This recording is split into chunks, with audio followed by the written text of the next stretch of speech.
Hey guys, Victor here, coming to you with another video, and today I'm going to be trying to teach you how to play Lightsworn, as it's a deck that honestly has like a lot of different like routes that one can follow to be able to try and accomplish their main goal of setting up a near unbreakable board.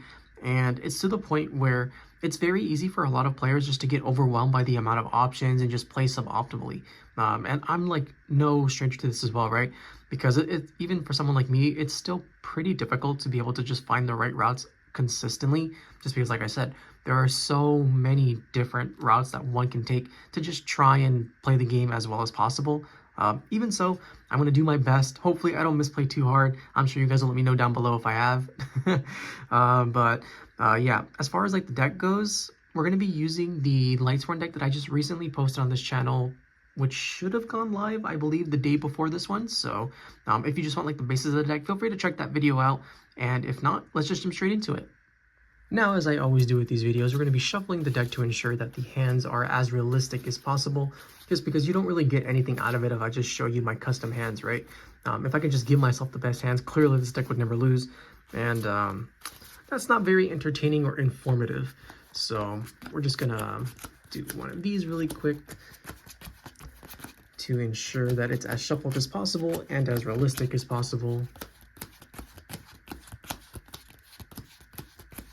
And then once we're done power shuffling, we'll add them all together. And then we're going to give it one last little shuffle to ensure, if I can get them together, just to ensure that it's as fair as possible.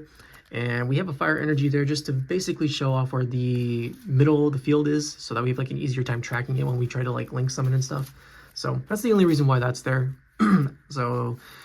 Yeah, we need that as a field center, and then we have it shuffled. So then we're going to draw our 5, being the Fiendsmith Tract, the White Lightsworn Archfiend, the Fiendsmith Engraver, the Bestial Lubellion, and the Wolf Lightsworn Beast. So pretty average hand, all things considered. Obviously, we would prefer not opening the Tract if we had the Fiendsmith Engraver in hand, but it's perfectly fine. This is pretty much the exact reason why we end up playing 2 of these, just because sometimes you end up bricking on them. I say bricking, but it's not like a real brick. But even so, we're going to move our hand to the side really quick, and then we're going to start off with the basic play of activating Fiendsmith Tract.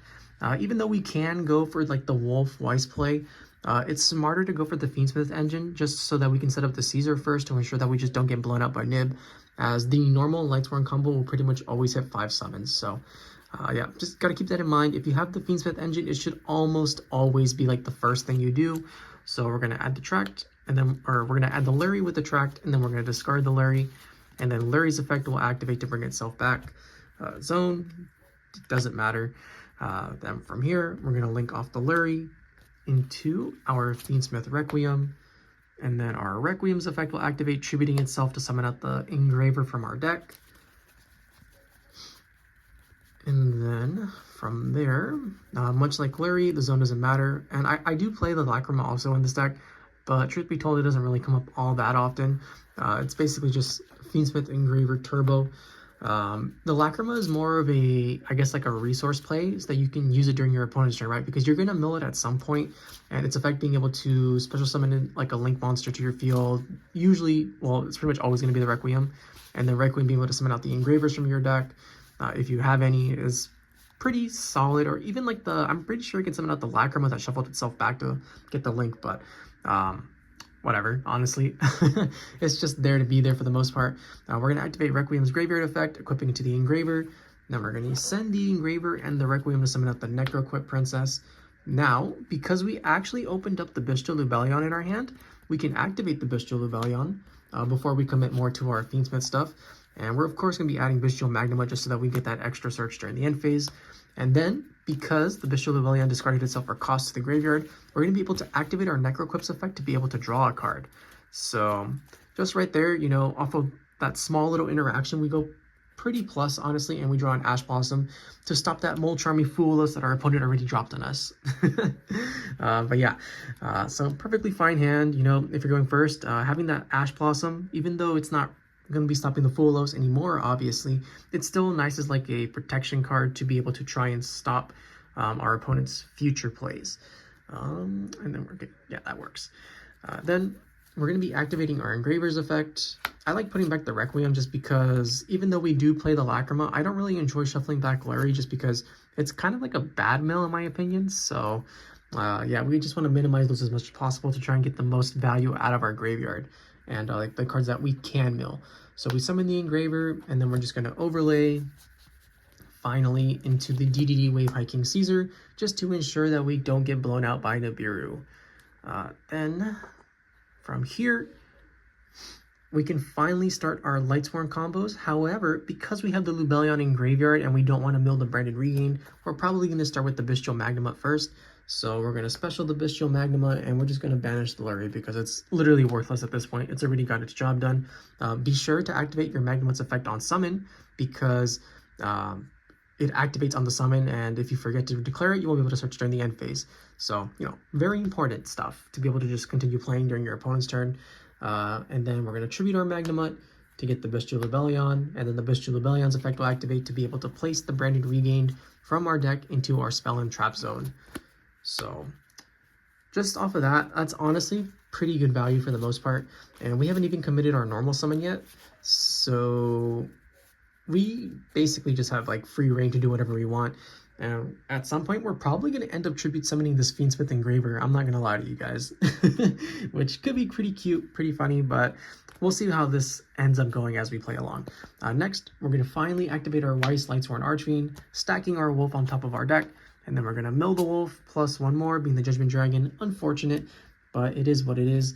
Then we're going to summon the Wolf out. And from here, we're going to make our Synchro Minerva, who will in turn mill 2 more cards on summon. And something to consider with Synchro Minerva is that sometimes you have to like justify putting it in the extra monster zone just because it's not always going to be able to just like, what's the word I'm looking for? Sometimes it will just end up clogging your field to the point where you need to like open up spaces in the main monster zone slots. So something to consider about your zone placement is that sometimes it is valid to just put this card up here. But for now, this is perfectly fine as is. Then with the Minerva, we're going to be sending 2. We're going to be sending the Weiss. And then we're also going to be sending the Felice now. Felice's effect will trigger to summon itself. And then the Weiss will in turn be able to special summon out the Wolf from our graveyard. So we go here. And we go there. Then from here, we also have even more options. So we can overlay for the Zombie Vampire. We can synchro for Cyframe Lord Omega. We can link 4 into Saryuja. The possibilities are honestly just kind of endless. But I think the best course of action is probably just to get these into the graveyard. Just to be able to take the most, like get the most out of our Minerva, right? So we're going to synchro those 2 into Cyframe Lord Omega.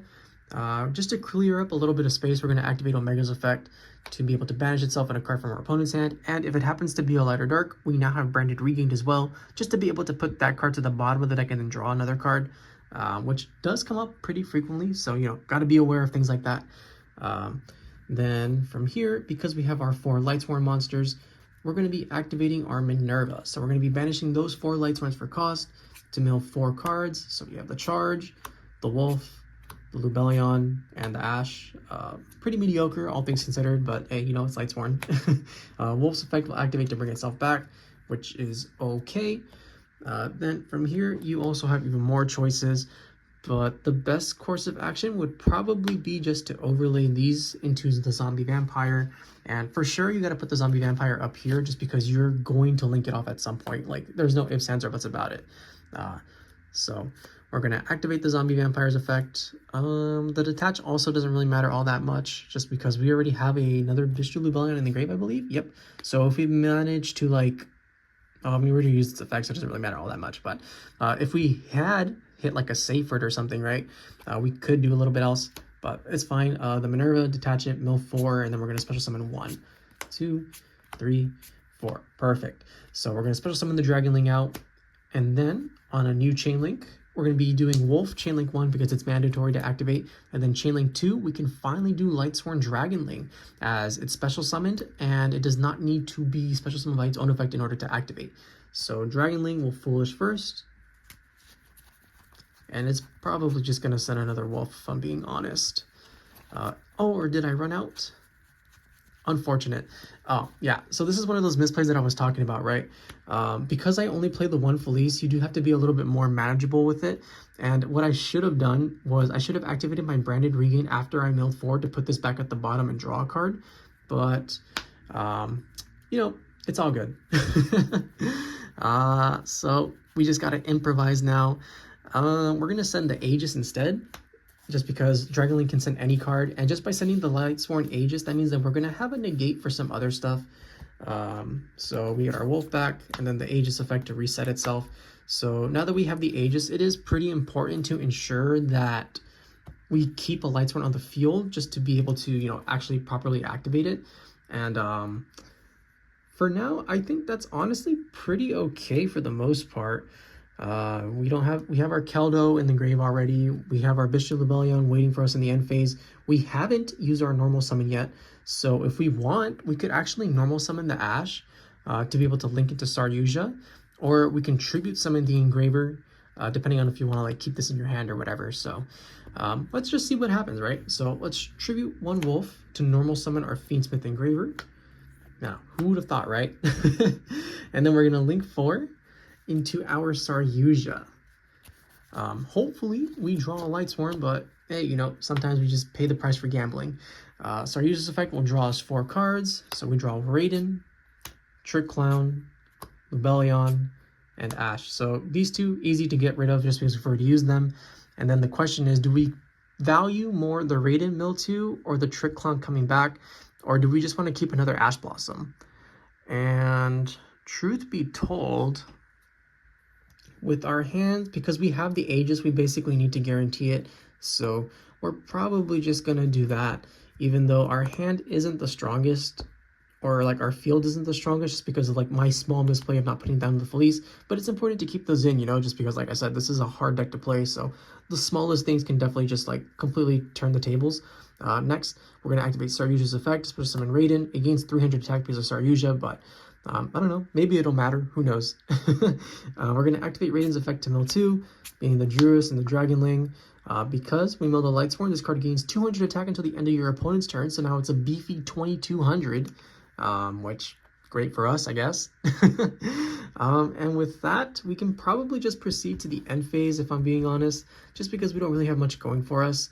So we're going to resolve our Magnamut, and instead of adding the Druis Worm, we're probably going to add the Bestial Baldrake here, just because it's going to allow us to essentially just get rid of an extra deck monster that happens to be like a light or dark, by tributing like our Radiant Hand and the Lightsworn. So it's like a pseudo monster negate, but not really, because it doesn't negate the summon, it just like destroys it, which can, or not destroys it, but it banishes it, which can come up somewhat. So we have that, and then our Raid is going to mill 2 more during the end phase. Foolish, Trick Clown, great. I guess Trick Clown can come back in defense mode. Sure, we take 1,000, but it's nice to have that extra little body. And even so, even though this board is pretty mediocre, our opponent starts on 5 cards because we looped one with Omega. They have to deal with the Lightsworn Aegis, negating basically any one card that they have. They have to fight through 2 Solemn Warnings. They have to fight through an Ash Blossom, and then they have to fight through a Bestial Baldrake, plus like a Shuffler in my graveyard. Because I'm pretty sure I milled one, being the Keldo, yeah. So it's going to be pretty difficult for most decks, even though this end board is pretty mediocre compared to what the deck is normally able to output. It's still enough to be able to beat like a lot of decks, right? And that's me opening like a really subpar hand and misplaying. So maybe let me just put all these cards back, and then we can try one more time just to see if we can get like the full Lightsworn experience. But hopefully by now you have like a pretty general idea of how you should be playing the deck, just because, like I said, there are so many different options that one can take that matter in the long run. But yeah, I don't know. Deck is hard, which is just seen as evidence by me misplaying. So with that, we're going to shuffle again. And maybe this time we can get a broken hand, or we can just get the triple wolf fleece hand. Either way, I'll be happy to send it, or to end it on that high note. Okay, so let's see. We're gonna do a quick pile shuffle here.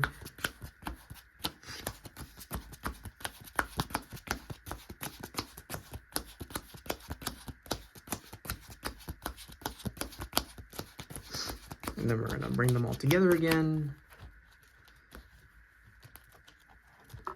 And then we're going to do one last shuffle once I finally get them into the pile together. Maybe someday this century, who knows.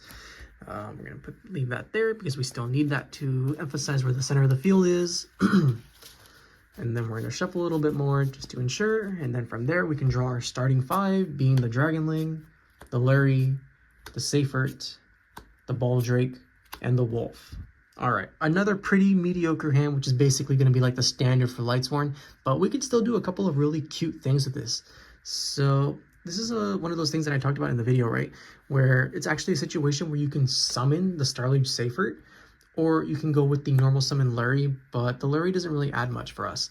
So instead, we're going to normal Seifert, we're going to activate Seifert, and we're going to send our Lightsworn Dragonling to hand, or to the grave, right? And with that, we're going to add a Lightsworn Dragonling from our deck to our hand. So off of that, we basically just have like full combo for the Lightsworn plays, and then our Lightsworn Dragonling's effect will also activate to be able to add Judgment Dragon to our hand. Now, I know this looks pretty bad, and I promise you my hands normally aren't this mediocre, but we got to make do with what we have, right? All right, so from here, we're going to special summon our Judgment, or our baby Judgment Dragon, Lightsworn Dragonling, and then we're going to activate Dragonling's effect to be able to send from deck to grave. And with that, we're going to be sending the Felice just because it is pretty important to establish that we have a tuner at this point in time. Then from here, we're probably going to have to do a little bit of gambling. I'm not going to lie to you, just because things are looking pretty bleak. I'm not going to lie. So first, we're going to actually summon Bestial Baldrake, banishing the Lightsworn Dragonling, putting it there. It's actually pretty important because we want to make Bestial Dissipator just to be able to cycle through our cards again and maybe provide ourselves with some, provide ourselves with some kind of protection. Next, we're going to overlay our Seifert and our Dragonling for the Minerva. Then we're going to detach the Seifert for cost, just because the reason why I'm doing it this way is just because Seifert has more utility in the graveyard, just on the chance that we happen to mill like a Bestial Lubellion or a Chaos Dragon Levianeer. Plus, we're probably going to just end up linking this off anyway, so we're going to get a Dragonling into the graveyard regardless of what we do. But even so, maybe we can hit some Lightsworn cards. That's 1. Still 1 and 2. So we get to draw 2, and then we're going to trigger 2 effects. So we get a charge and an Ash Blossom. Pretty strong stuff. And then our Wolf and our Lightsworn Aegis will activate in the graveyard. So we basically just hit the lottery, which, you know, it's the real Lightsworn experience. So we drew an Ash, we drew a charge. We still have the JD, the Larry, and the Wolf. From here, though, now we can activate Charge of the Light Brigade, and we're going to be getting our Weiss. Let me see if I can move my hand over here, though, just so that we have an easier time seeing all the cards. We have Dissipator there. Don't forget about him. We're just going to leave it in attack so we have a little bit more extra space to work with, but normally I put them all in defense. So Charge, Milling Charge, Ash, and Lacrima doesn't matter. None of those cards matter. And we're going to add the Weiss to our hand. And then before we actually commit to our Weiss and Synchro plays, we're actually going to go full Fiendsmith combo. So we're going to link off the Wolf and the Minerva. And just like that, we also have like 3 brand new Lightsworn monsters plus a Felice, which means that we can essentially just, you know, summon out Judgment Dragon whenever we want. But we're not going to do that just yet. So we're going to go for Moon of the Closed Heaven. We're going to link off Moon of the Closed Heaven. We're going to make Fiendsmith Requiem. Requiem's effect will activate to special summon the Engraver from our deck. Then we're going to Requiem the Engraver, send them both to the grave to be able to summon out the Necroquip Princess. You know, really easy stuff that you should be doing in most of these decks. And then we're going to activate the Engraver, special summon itself. And this time, because we have the Lacrima Engrave, I'm actually going to shuffle the Moon of the Closed Heaven back into the extra deck instead.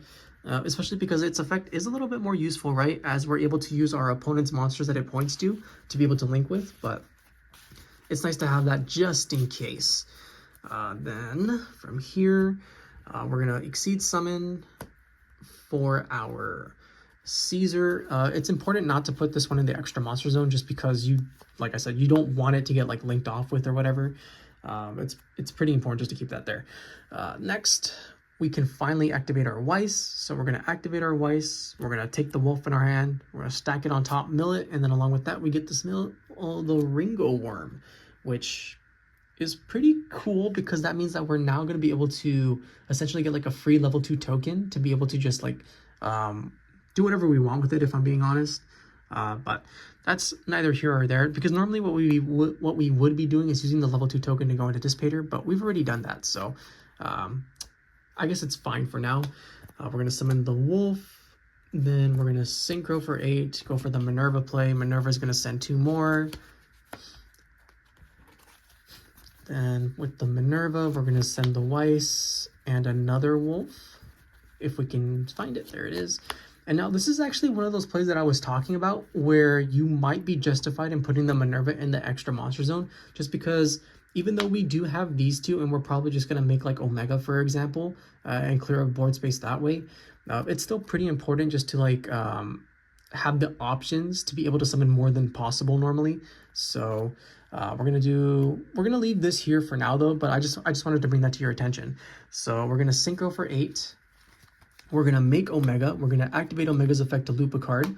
Next, we're gonna activate Dissipator's effect to bring back the Omega, and then Omega's gonna loop a second card. So just like that, our opponent is already down to 3 cards, and we haven't even like begun to like combo off yet. Now, before we activate our Minerva's effect to mill 4, we're going to be special summoning out the Judgment Dragon, just to ensure, you know, that it's going to be able to be summoned out, because there's no guarantee that you'll get 4 Lightsworn names into the graveyard again. Then we're going to activate our Minerva. I typically like to banish the ones that have like multiple names in the graveyard first, so like Wolf, Weiss, Dragonling, I guess, because once Dragonling's like past turn 1, Dragonling doesn't really matter all that much, and same goes for like Lightsworn Weiss, but it's okay to keep Weiss in the graveyard just because it's able to be recycled off of your engravers. So we'll go Dragonling, Double Wolf, perfectly fine like that. Then we're going to mill 4, 1, 2, 3, 4. Our Trick Climb will activate to summon itself back. We have 5 monsters now, and from here we have a couple of choices, right? So we can just like link these 2 off immediately into our Hieratic Seal of the Heavenly Sphere, just to offer us some protection, because let's face it, if you have the Heavenly Sphere plus like the Wave Hiking Caesar plus the Lightsworn Aegis and an Ash Blossom, the game's basically wrapped up at that point. But you could also make an argument for just not really caring all that much about it and going for like the greedier play, being to make the Saryuja to try and draw 4. We could also just overlay here for Zombie Vampire if we really want to, but I think we're probably just gonna make the safe play, because I don't believe there's a restriction on this one, right? It's just banish this card, treat it as a tuner for a synchro summon. So yeah, we can pretty much do whatever we want with the token, so it's not the end of the world, and we definitely still have like lots of other plays. So I guess because we have the Ringo Worm in the graveyard, we're just gonna go for the cool play, or like the super safe play, being we're gonna link those 2 off into the Hieratic Seal of the Heavenly Spheres. So we're gonna just avoid being greedy, and then because we summon a level 8 or higher synchro this monster this turn, we can activate the Ringo Worm's effect to be able to banish it to summon a level 2 token. Zone doesn't matter, and then we're just gonna immediately link those off into the IP Masquerena. So with 3 cards in our opponent's hand and a 4th one being drawn per turn, they have to deal with the Spheres Bounce, the IP Masquerena, the Wave Hiking Caesar negating 2 summons, and Ash Blossom, the Lightsworn Aegis, and the Shuffler that we should have in the graveyard, being no Shuffler. So I guess we don't have a Shuffler, but even so, that's perfectly fine, just because this board is way too like, it's basically just not possible for them to break it with only the 4 cards in their hand, because this is going to stop whether it's like a Talons or a Droplet or whatever. They can't fight through this with extenders because it's negating their summons. The Spheres is going to bounce. The Ash is going to negate any potential draws in the IP Masquerena into SP Little Knight. It's just insane. So with that, that's the video. I hope I was able to share some of my wisdom with you guys and like allowed you to learn some things that you didn't know about the Lightsworn deck to begin with, or just reinforce the knowledge that you already had. So with that, that's the video. I hope you guys enjoyed it. If you did, please feel free to like, comment, subscribe, and I'll catch you guys next time. See ya.